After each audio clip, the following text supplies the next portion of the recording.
Shalom, welcome to the Jewish View. My name is Rabbi Nachman Simon with the Chabad House of Delmar. We have a very special guest with us, Assemblyman Scott Bendett. Scott, can I call you first name? Scott? Yeah, please call me Scott. Scott, welcome to the Jewish View. Thank you very much, Rabbi.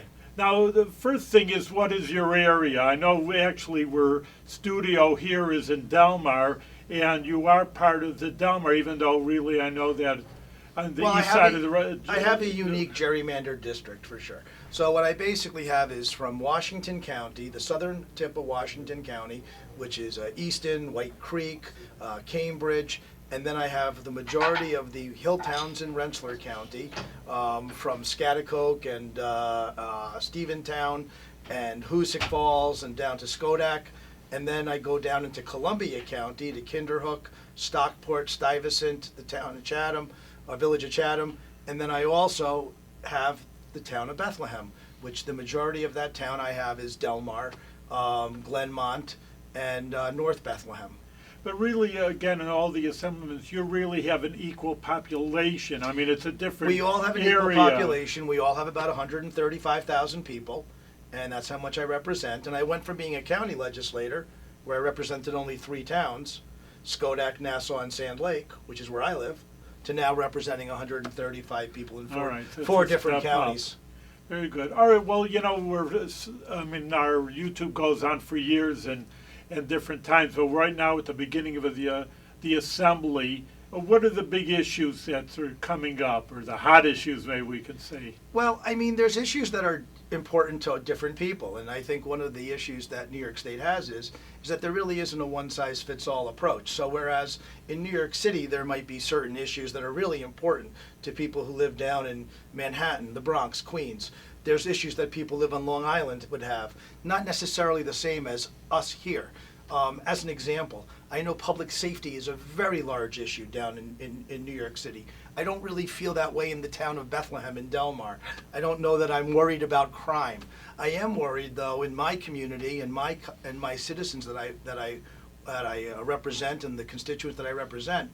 Most of them are worried about the cost of living in New York State, whether it be gassing up at the pump or getting groceries at the market. And that's really a big priority for me moving forward is trying to make where we live affordable so that people can stay here. We lead the country in out-migration. It's horrible. Yeah, I know. I was thinking that. And also now the minimum wage actually has gone up. So that means everybody's product to say, well, they're not going to just take it. The business is not going to take it. They're going to transfer them out to the consumer. So you can only expect that things are going to increase more. Well, yeah. Rabbi, nobody knows that better than me. Out of the 150 assembly members, there's not very many that have signed the front of a paycheck. Most of them have only signed the back of a paycheck.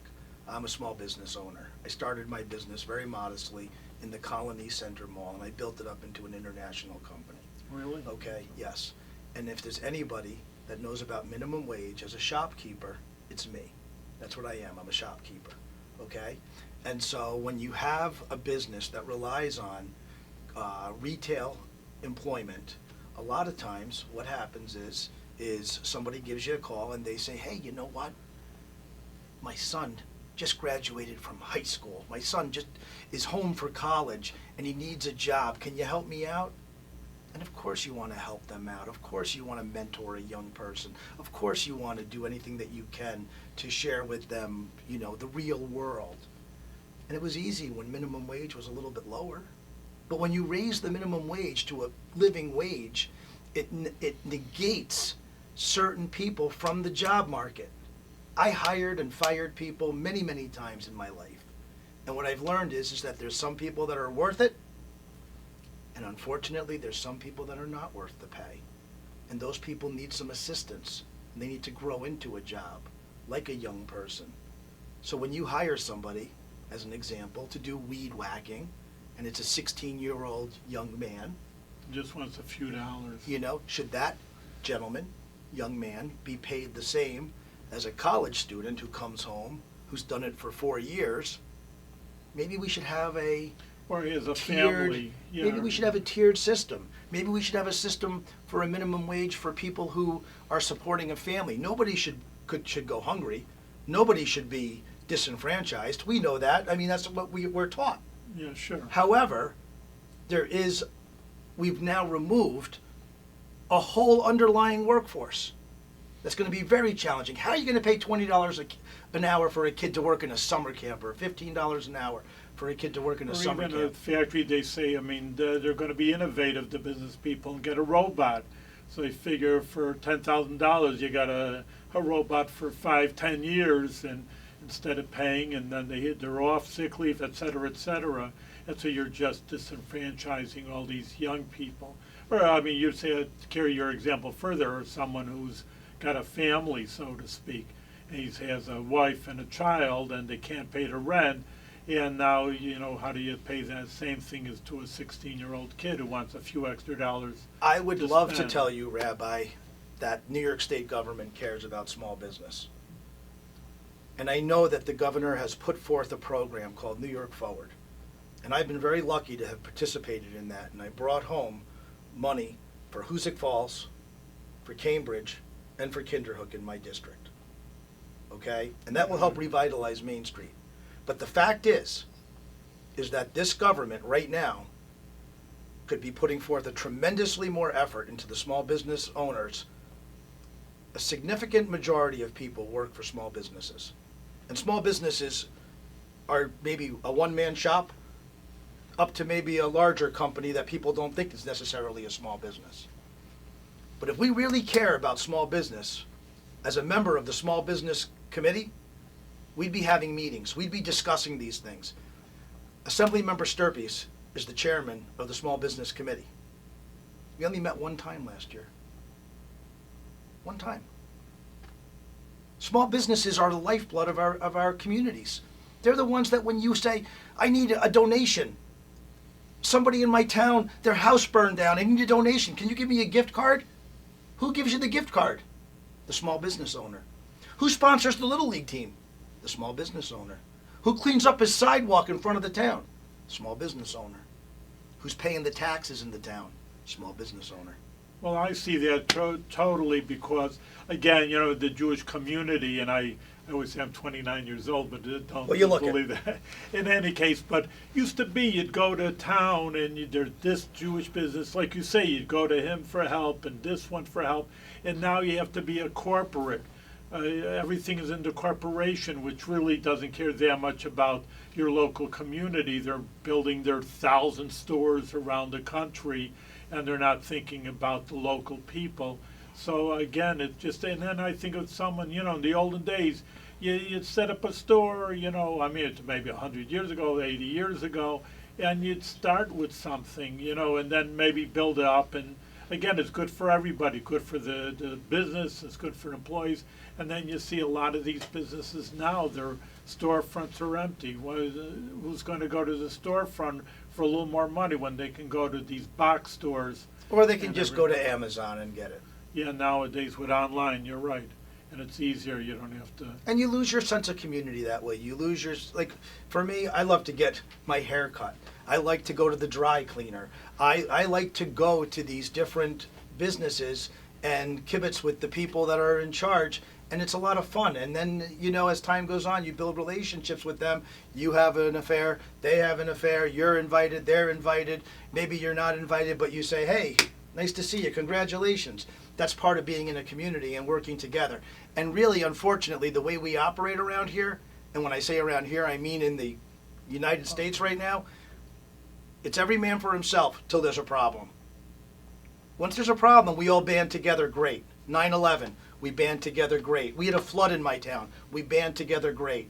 But once it's all over, we go back to that partisan, we go back to that polarization, we go back to our own thing. And really the fact is that, and I hate to quote Hillary Clinton, okay? I hate to do that, but she one time said it takes a village, and it really truly does. I do believe that. I do believe that she hit that nail on the head. Well, I know even with the social services, and there is so many, and my wife is even a part of the Jewish Family Services, but, used to be, again, I need some food. So you'd go to the baker, he'd give you something, and now saying, well, just go to the government. everything is the government will help you out. And You it's know- very nice government helps out, but again, like you were saying, what about the community helping out each other? And that you don't see so much. Yeah, well, I mean, I think what we've also done is did a transformation from equality to equity, okay? Our forefathers of the United States, and I'm going to tell you, my wife's a Mayflower person. Oh, really? My wife is the ancestor of the Mayflower, and 3 of her relatives fought in the Revolutionary War, okay? Very good. And she created a country, her ancestors created a country that allowed my people to come here 125 years ago, starving. My father was the first person to graduate from high school in his family, Really? not just college, okay? And I look at what happened 125 years later. For crying out loud, that's not even 2 lifetimes these days. You know what I'm saying? Yeah, people. And when you think about it, their grandson is a New York State Assemblyman. Their grandson started a business from nothing and built it into something. Their grandson gave back to his community so much that his community thought so highly of him that they thought that he should represent them. What an unbelievable opportunity.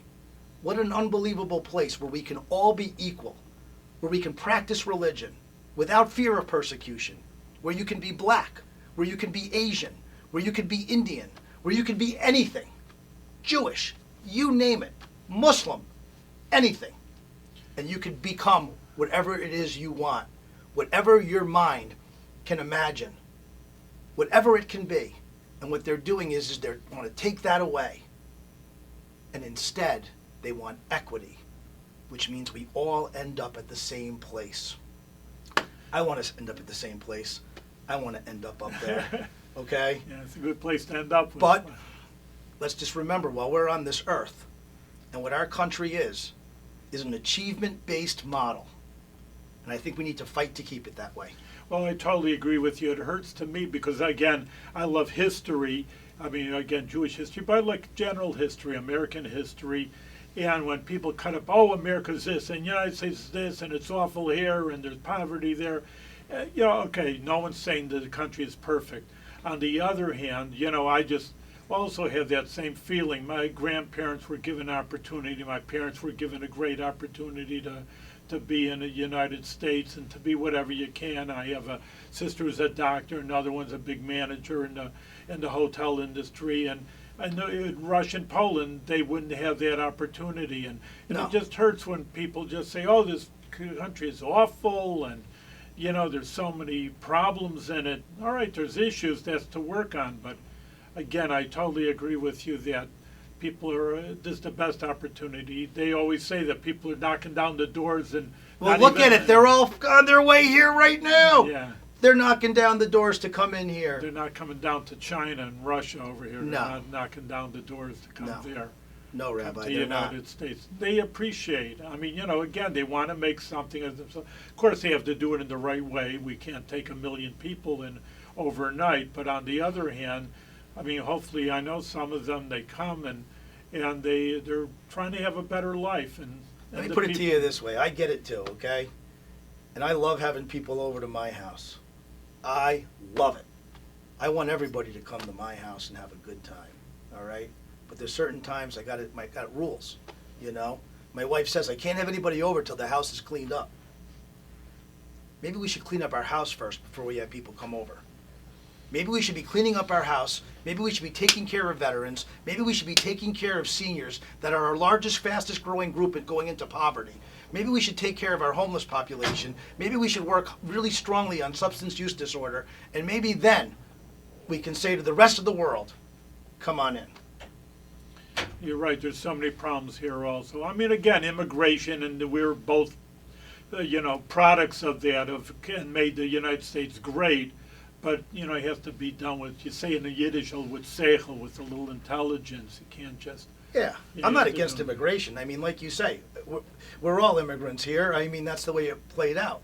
And we want immigrants to come because we need immigrants to fulfill our obligations. We need immigrants. We want immigrants. We just don't want an invasion at our southern border, which is pouring in fentanyl, which is bringing in who knows who. I mean, we're tasked with going through the TSA and getting, checked head to toe, and these guys are just walking in willy-nilly, and it's very discouraging and it's Yeah. very sad. And hopefully it's not going to be so dangerous also. And if I can add, it's really doing them a disservice, because you're going to see this winter a lot of people suffering because they don't have shelter, because they're not used to cold weather, and they think that they're coming here and that they're going to get all this stuff for free. And it's not happening to what they think it's going to happen. And these people have taken their life savings, $10,000, $7,000, $15,000, which in a country like theirs is a tremendous amount of money. Sure. And they're throwing it down the toilet, coming here, and then they're going to end up living on the streets. I think we're doing them a big disservice. Yeah, I'm from Chicago originally, and then they say that the immigrants are sleeping in these tents in Chicago. I says, they don't know what they're in for. The winter is coming, and you're not sleeping outside in Chicago in the middle of the winter. So I don't know what's going to happen. Again, I wish everybody, no, I don't wish anybody ill will, but again, it's got to be done with seichel. I mean, if you have seichel, again, intelligence and smartness and on the ball, and just to let everybody in is not a proper thing. Rabbi, one of my experiences so far this year has been that in government, it works like this, okay? Fire, ready, aim. Instead of ready, aim, fire, okay? And like you said, seichel, intelligence. I've seen it just because in my first year, the first couple of months, what did we do? We fixed all the bad laws that they made the year before. All the things that the Republicans said when they went up on the floor and they said, this is a bad bill because of this. Your intent is good, but this is why it's bad. Then it has to be changed. And unfortunately, there is, in a lot of instances, the mentality of push it out. And that's sad. And again, as I said at the beginning of the show, New York State is not a one-size-fits-all state. It's not Rhode Island. It's not. We're a big state, and we have a lot of different people here with a lot of different values and a lot of different issues. Well, people vote with their feet, and they just came out that New York is the number one, if you want to say, emigration leaving the state. And again, why? It's a beautiful state, really. I mean, I love it. Again, I'm from Chicago, and surely upstate and Adirondacks. It's just a beautiful state. It's so much, like you say, opportunities. And then you say, well, why is everybody leaving? Well, they're saying crime. Well, again, I don't know if that's the biggest issue upstate, but it's, I think the drugs, I have 10 jobs, and one of them, the things is going to prisons. And I feel bad when I meet people and drugs, and there's no reason for it. I know their families and, that they come from, and they just threw their lives in the garbage can with these lousy drugs. I can't stand them, and because it ruins people, and that's one of the reasons. And then there's it's the high taxes, really, that they're running to Florida. I think a lot of people leave because of the affordability. Really? The substance use disorder issues is horrible. And in Rensselaer County, we've set up a heroin coalition where we all Really? get together, all the stakeholders. But I think that there's no mistake. You live in a place here, your synagogue is in a place here in Del Mar, which to me is one of the most beautiful towns in the state. It's an amazing place. It has one of the best schools in the state. It has a walkable pedestrian community. It has wonderful restaurants. It has a great barber, Smokin' Joe the Barber. I love that guy. Yeah. And I can go on, okay? And I don't think that anybody can complain about that. But I do think that the complaint is, amongst the community, is that it's expensive to live here as well as other places in upstate New York. A lot of times, people have thought that upstate New York is a less expensive option to downstate New York. Yeah, sure. And in some ways it is. We certainly have a little bit of a lower cost for real estate. Our taxes, though, are very high. Our school taxes are very high. Our cost for a young family to buy a home in this community is outrageous. And this community was built on young families. And until we can get our housing in order and get that inflation down and get the cost of building down and make it, and get rid of some of these regulations, this red tape that makes some of these developments cost a tremendous amount of money, and then maybe you'll see a decrease in the housing costs, and then hopefully as time goes on, the interest rates will go down, and that should also help stabilize things as well. But until that time, we're in for a hurt. Well, I know the governor actually has called for affordability in the housing. I mean, maybe you have a little bit of an answer you just said, but I know you can't demand prices go down. You can't just say the house, which is Well, free. how do prices go down? After nobody's buying, maybe. So why isn't anybody buying? There's not enough inventory. So then people fight over the house goes up in value, Right. okay? There's all underlying factors. So really, there are things that can happen, and it really comes down to a policy issue. Why are people moving to Texas? Why are people moving to Florida? People are moving to Florida like crazy from New York. I know. Like crazy. My brother just sold his home in Parkland, Florida for an unbelievable amount of money. He happens to be right near the Chabad Oh, really? in Parkland. So because of that, you could walk there from Good. his home. It was a very desirable Yeah, area, sure. area. And so people moved down from New York City and bought his house.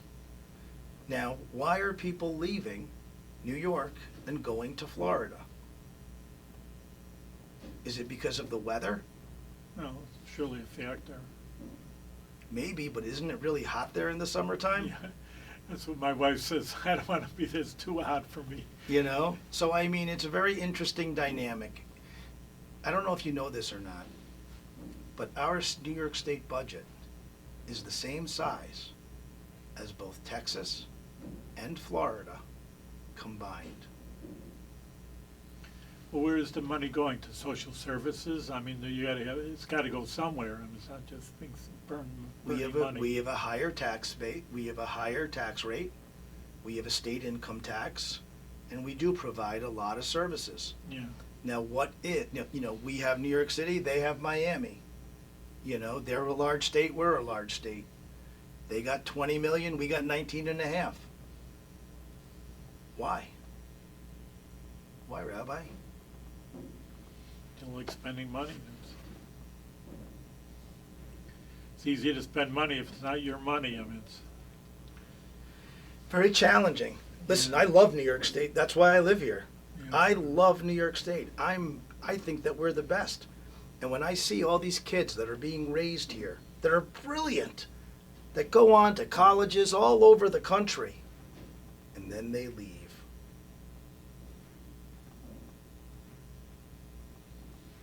Yeah, well, people go where the opportunity, where the best buck is over here. Yep. We have a brain drain. Yeah, eventually it's going to, like you say, it's going to burn us. I just always think that even with Russia is going downhill, because when they had emigration and the Jewish people left Russia around 1990, whatever, it's just, I predicted it. They're going to go downhill, because if you don't have the brains, like then the new innovations and the aggressiveness. Look at Spain. Spain is a great indicator. What did Spain do? Kicked out all the Jewish people, brought in all these other people, got rid of all their arts, all their culture, everything. Gone. Brain drain. Now, they got people there because they're a socialist community, taking all their stuff. It's going to be a horrible, Europe's going to be a horrible situation. And it's one of those places where anti-Semitism is festering because of it. Yeah, well, whenever there's a problem economically, then, the Jews are the number one. Well, blame the complaint. Jews. That's how it always is. Well, there's always, tell me some good things about what's happening at the Assembly. I mean, I know you're right with everything you're saying, and you're correct. There are issues, and it really needs to be corrected, but... Well, I'll give you some good news. All right, there you go. All right, we only have a $4 billion budget shortfall. We thought we were going to have a $7 billion one, Yeah. but it's only $4 billion. Well, that's... Is that good news? Well, it's better news. It's better 4 than 7. But, No, I mean, listen, Rabbi, I'm not gonna, I don't sugarcoat stuff. That's one of the reasons why I think I resonate with people in the community and in the constituency. They like the fact that I'm open about the way things are. And the fact is that we are a troubled state. But we also have a tremendous opportunity because all of those things that I said that were negative also have positives in them. You can't say that we do a great job of educating our children and that's a bad thing. That's a good thing. My friend invented the Roomba vacuum cleaner. really? Yeah, really, from Niskayuna. The guy who invented Airbnb was from Niskayuna. I don't know. We have famous alumni all throughout the capital region who have invented unbelievable items, who have worked on unbelievable projects, who are the cream of the crop. So as bad as it is that they're leaving and going to Boston and New York City and Colorado and Portland, Oregon and all those other places, the fact is that we're doing a good job of educating the majority of our kids. Some kids, though, are being left behind. We got to work on those guys, Yeah, right. But I think that people like you, people of faith, and who are building community, are doing an extraordinary job of helping create community and helping people get back in touch with their religious roots. There's no denying the facts. The facts are is that if you belong to church or you belong to synagogue, you live a longer life. People who belong to a church live a longer life. That's a study that was done. Okay? Why is that? Is it because they believe in God so strongly? Yeah, maybe. Or is it because they have a group of people that are with them, of like-mindedness, who are working together for a common goal, the good of mankind? I like going to church, and I'll tell you why. Okay? And I'm Jewish, you know that. Yeah, sure. My wife's Christian. So I've been to church a bunch of times. During the church service, they do something. And I think it's pretty neat. They say, peace be with you. You've been to church before, right? You ever been to a church? I really haven't. You haven't? Well, that's what they do in their service. In their service, they stop it and they say, turn around to your neighbor and you shake their hand and you say, peace It's be with you. community. It's community. People, again, you're 100% right or 110% right, because people look at the physical things and, what's on sale, and, I got to have this new car, and this, et cetera, et cetera, et cetera, like you say, and they're missing a major component in their life, the spirituality, or like the knowing your neighbors or the community. Well, what is that? What are you doing right there? Right there, you are following one of the commandments. What is that commandment? Love thy neighbor. Yeah, that's a major idea. Love thy The neighbor. Rebbe always said that's the number one mitzvah. The head Lubavitcher Rebbe. Yeah. In 770 Schneerson. Eastern Park, excellent. And I was amazed because you say, well, Rabbi put a mezuzah on the door, put the filling on your arm, that would have been, and he said the number one mitzvah you have to concern yourself is love your neighbor. I remember saying that. It was incredible. It is one of the mitzvahs, you are correct, but you would think, more ritual things, but that was the number one idea. Yeah, and I think that's really important in our communities right now. Right now. And I think the more people that you can engage and get to go to shul, the more people that your colleagues can get to go to church and to help people. Whether it's Catholic Charities, Jewish Family Services, whatever it is. You guys all work together. You're all friendly. We have even the Jewish view that we're here, that you don't know how many people that are non-Jewish or Gentiles come over to me and say, I watch you all the time on the television over here. Well, you want to hear something pretty neat? Yeah. So I lived here for 10 years in Delmar. Oh, I didn't even know Okay, and we're broadcasting from the library today, and I spent a lot of time in this library with my son until I moved away. My son was 5 years old when we left, and my daughter was just born. And I would take my son here as much as I possibly could. I loved every minute of it. But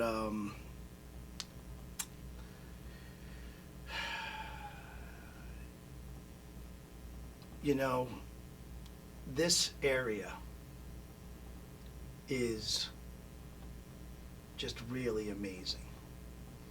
The people are amazing. The community is amazing. And I think that the more that we engage, it'll be wonderful.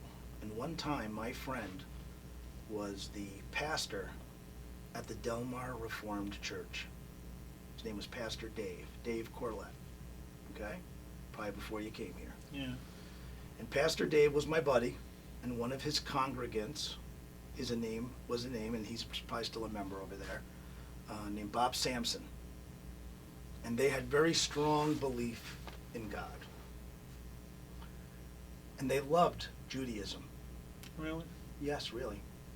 And one evening, on the first night of Passover, I did a Seder with their congregation. Really? 200 people. We all sat down, and I did it all in Hebrew and in English. And I didn't do my traditional Manish Tana. Yeah. My traditional one is Manish Tana halayla hazeh mikol halaylot. Oh, very good. As opposed to Manish Tana halayla hazeh. So we did it that way. And we had a great night. My son Sam was with me. He was 4 or 5 years old. He rang the church bell up top. Yeah. They let him ring it. And another example of community. Another example of a place like Del Mar that offers community. And I think that that's a benchmark for people. Again, it costs a lot for community around here. It does. And some people in Rensselaer County couldn't afford it. It's the way it is. But what you have here is really something special. Your community, Rabbi Zalman, Yeah, my son. just really a wonderful, wonderful community. And I'm really privileged and honored to represent the community. I had a most wonderful time at the Hanukkah menorah lighting Excellent. with you, and I was proud to support you. I was really proud to see the community all come out and support you. We had a nice crowd, a few hundred people. Yep. And then afterwards, we went to the synagogue, and we had a nice party, and I saw some of my friends, and it was really nice. And I think that really, as a community leader, that you should be really proud. And when I come into this town, you know, I feel good. And I think that's important. And when I was coming here today, I felt good. I was excited. And I'm really grateful for the chance to come and talk to you and to learn from you and share with you what I'm doing in the state. Good. And I just want to let you know, flat out, if you need something, give me a call. All right. I appreciate that a lot. It's good to have a good friend in the assembly. And Scott Bendett, that we want to wish you again, I can, Rabbi, so I can give you a blessing. Atzlacha Rabbah, great success in what you're doing, and not only for what you're doing for yourself, but for the entire people of New York, and maybe we can say the whole United States. And we wish you much, much success, and we're going to tune into the future to see all the great things that you're doing. I'd love to come back anytime that you'll have me. Excellent. Thank you very much, and thank you for being on the Jewish View.